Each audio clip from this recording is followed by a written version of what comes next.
Number 1 Pacific ocean. जो Pacific ocean है वो लार्जेस्ट ओशन है और उसने अर्थ का 1/3 एरिया कवर कर रखा है।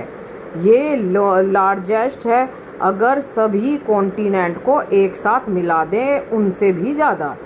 ये डीपेस्ट ओशन भी माना जाता है क्योंकि जो डीपेस्ट ओशन इस ट्रेंच है जिसका नाम है मैरियाना ट्रेंच, वो इसी के अंदर स्थित है और जो उसकी डीप है वो 11,000 और 22 मीटर डीप वो है। इस कॉन्टिनेंट के एक साइड पे नॉर्थ और साउथ अमेरिका है और दूसरी साइड पर इसके एशिया और ऑस्ट्रेलिया स्ट्रेच हो रखा है। मतलब कि ये साउथ और नॉर्थ अमेरिका से लेकर ये इधर एशिया और ऑस्ट्रेलिया तक स्ट्रेच हो रखा है। ये देखो, यहाँ पर भी ये पैसिफिक है और यहाँ पर भी ये पैसिफिक है। मतलब इतने यहाँ से लेके यहाँ तक फैला हुआ है। तो उन्होंने यहाँ का लास्ट बताया है कि नॉर्थ और साउथ अमेरिका से लेकर ये जो एशिया और ये ऑस्ट्रेलिया है यहाँ तक ये स्ट्रेच है, यहाँ से लेकर यहाँ तक। Atlantic ocean.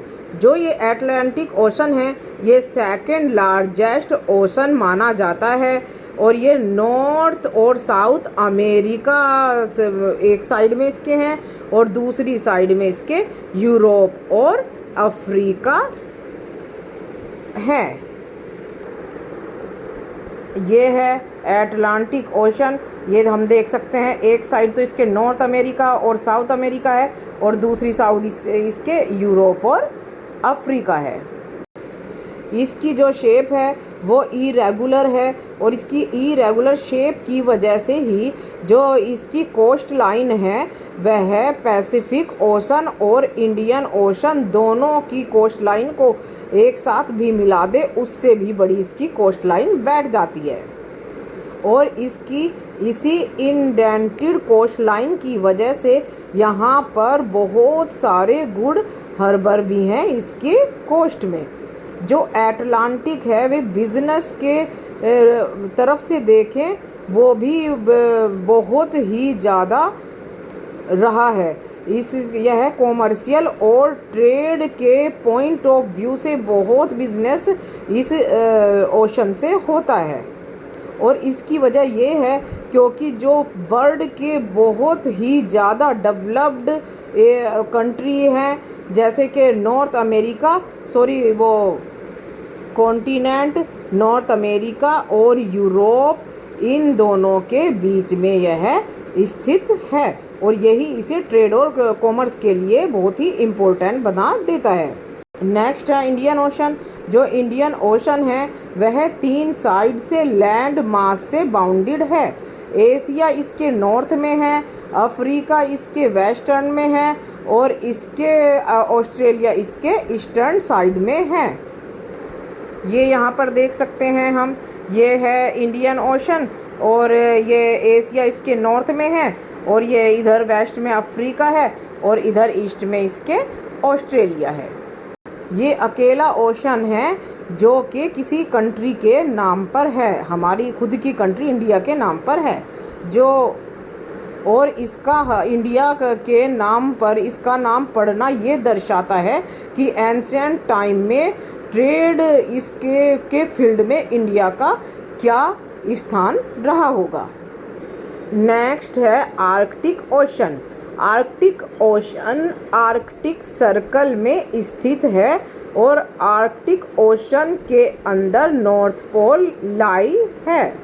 मतलब हम कह सकते हैं कि आर्कटिक ओशन के सेंटर में नॉर्थ पोल है और आर्कटिक ओशन खुद आर्कटिक सर्कल के अंदर है।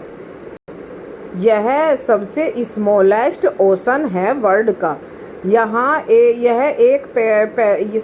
पैसिफिक ओशन से भी एक नैरो स्ट्रेच के थ्रू मिल जाता है। मतलब कांटेक्ट होता है इसका पैसिफिक ओशन से एक नैरो स्ट्रेच के थ्रू और इस नैरो स्ट्रेच का नाम है बेरिंग स्ट्रेच।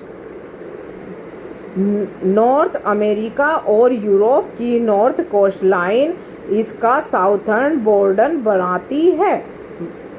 मतलब इसके साउथ में नॉर्थ अमेरिका और यूरोप की नॉर्थ कोस्ट लाइन है।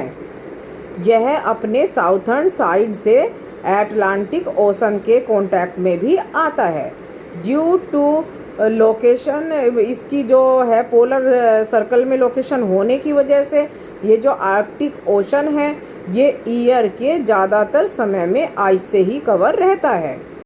अब है साउथर्न ओशन। अगर पूरे वर्ल्ड के सबसे ज़्यादा साउथर्न ओशन की बात करें तो वह यह साउथर्न ओशन ही है। इसके और भी कई सारे नाम हैं, जैसे इसे Antarctic ocean, south polar ocean और ग्रेट साउथर्न ओशन के नाम से भी जाना जाता है।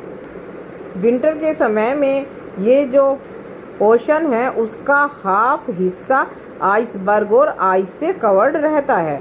जो एंटार्क्टिका है वह वर्ल्ड का सबसे ज़्यादा वाइंडेस्ट, ड्राईएस्ट और कोल्डेस्ट कॉन्टिनेंट भी माना जाता है।